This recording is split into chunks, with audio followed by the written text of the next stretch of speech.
Hi, I'm Lee Iridium. Hope you're doing all right today. It's album review time, but before I go on to that album, I just want to say a massive thanks to the band Nesta, the amazing band Nesta, for sending me this brilliant t-shirt. Man, so grateful. All the way from Sweden, obviously. If you don't know about Nesta, I'm sure you do. An excellent melodic rock band that brought out one of the albums of the year last year, Kids in a Ghost Town. Absolutely fantastic. And they sent me this brilliant t-shirt as well. So forever thankful to bands, forever thankful to Nesta for sending me this. Absolutely brilliant, guys. Thank you very much. All right, let's get on to this album review. So this is a band called Voodoo Moonshine, and the album's called Bottom of the Barrel. Now, never heard of this band before. There's an excellent YouTube channel that I watch called Metal Collision, and they give me every release, all different genres of rock and metal, every weekend for the forthcoming week. And this one was on there. So I thought I'd check it out, have a little listen, and it's absolutely fantastic. So many thanks to Metal Collision. What a channel. Make sure you subscribe to that. It tells you every release that's coming out that following week. So this came out on February the 4th on Dark Star Records. These guys are from Memphis, Tennessee. They've had two albums out. One debut in 2005 and now this one. Now, it describes this band. If you go on the internet and have a look who this band are, or they describe what sort of music they are, they put bluesy groove rock band. You can sort of understand that. It's got some bluesy elements, but it's more in that heavy rock vein. You know, a lot of them bands, it sounds a lot like them bands in the 80s that were sort of experimenting with that sort of bluesy sort of riffing. If you really want to know who this band remind me of, it's one of my favourite bands ever, and that's Tesla. They've really got the feel of Tesla for me. Mainly the vocalist, who is absolutely fantastic. I'll get onto them all in a minute, but vocals and musically, they really remind me of Tesla and other bands as well. Some of the maybe more modern bands like Dirty Honey and bands like that, but Tesla are, you know, they give me the most vibes, and there's nothing wrong with that. They're one of the best bands ever. So debut album came out in 2007, The Decade of Decay. Now you've got Bottom of the Barrel, and this is a brilliant album, guys. This is so recommended for anyone who watches this channel because it's got melody all over it. It does remind me of the sort of late 80s, 90s, if you like, early 90s.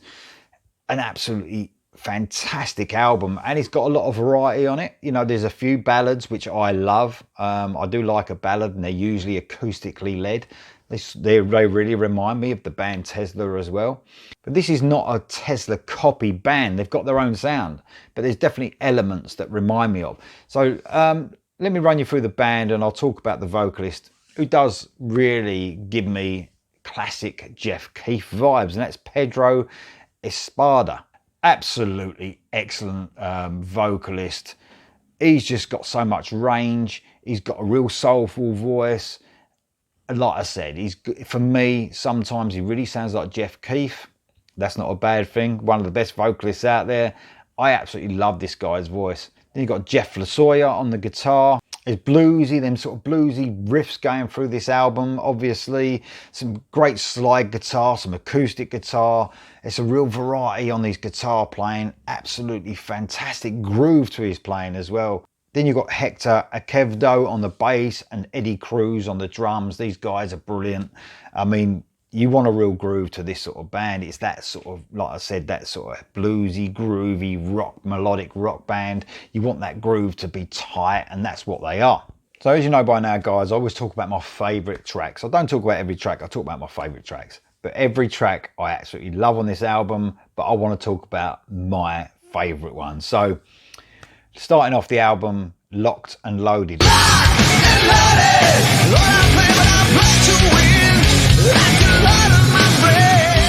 I think this is a remake of a song that was on their debut album, I do believe. This is an absolutely brilliant song. After a rendition of the American national anthem, the heavy rock groove comes in and it's in full force. It's like 1988 all over again with them powerful vocals, driving melodic rhythms. It's got a real cool swag to it, this song, and it's got some brilliant gang vocals. So absolutely fantastic start to the album. Then we move on to the second track, Give It To Me. A great rock and roll groove to this one again. Such a catchy chorus. It's a fun track. Just gives me nostalgic feels of similar sort of times, you know, in the maybe late 80s and 90s, like I said, especially lyrically as well, you know, when music was fun. This is a real fun song. Next one I want to talk about is Bring It Down.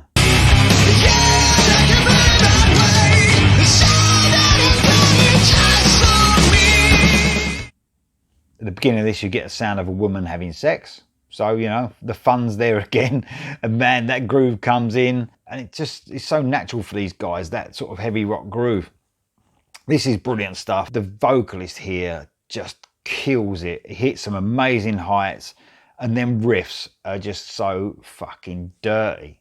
Next track I want to talk about is Round and Round. Man, when I heard this song, I could honestly thought I heard Jeff Keith of Tesla in this, but classic Jeff Keith. I know Jeff Keith still got a good voice, but way back in the late 80s when he was at his peak, it's a brilliant ballad that actually just altogether sounds a bit Tesla-ish with that sort of acoustic guitar running through it. I don't think it's intentional, like I said, with the Tesla bit, but I love Tesla anyway, like I said, so this track just blows me away. Acoustic guitar just beautifully pulls you in, and those vocals, fuck. So next one I want to talk about is What a Way to Go. Forever young, forever wild and free. The band really hone in on their southern side with this. Another acoustic guitar for half of the track. Then the band kick in for a brilliant rousing part of the song before returning to the feel at the start of the beginning. An absolutely fantastic track. And the next one I want to talk about is Eden in Your Eyes. Another beautiful ballad, actually, a melancholy track that sort of showcases some brilliant acoustic guitar again and some excellent vocal harmonies throughout. No drums in here at all, but we do get an excellent electric guitar solo going over that acoustic guitar. If you actually want the full acoustic version, you get that on the end of the album as well, of Eden in Your Eyes, which is another brilliant song, just with that acoustic on the solo. And the last track I want to talk about is Rise Free. This is a brilliant track that just hits you, gives you the need for the heavier side of the band. Those gang vocals, again, in full force. And the groove of the band, man, it's just amazing. That's all the tracks I want to talk about, but let me tell you, this is 11 tracks of brilliance. I love this album. 11 tracks also includes the Eden in Your Eyes acoustic version, so it's 10 tracks plus that. But it's a brilliant, brilliant album, guys. One that just popped out of nowhere. I hope these guys really catch on. They really deserve a listen. Totally recommended by me, guys. Available everywhere. Voodoo Moonshine, bottom of the barrel. Get it.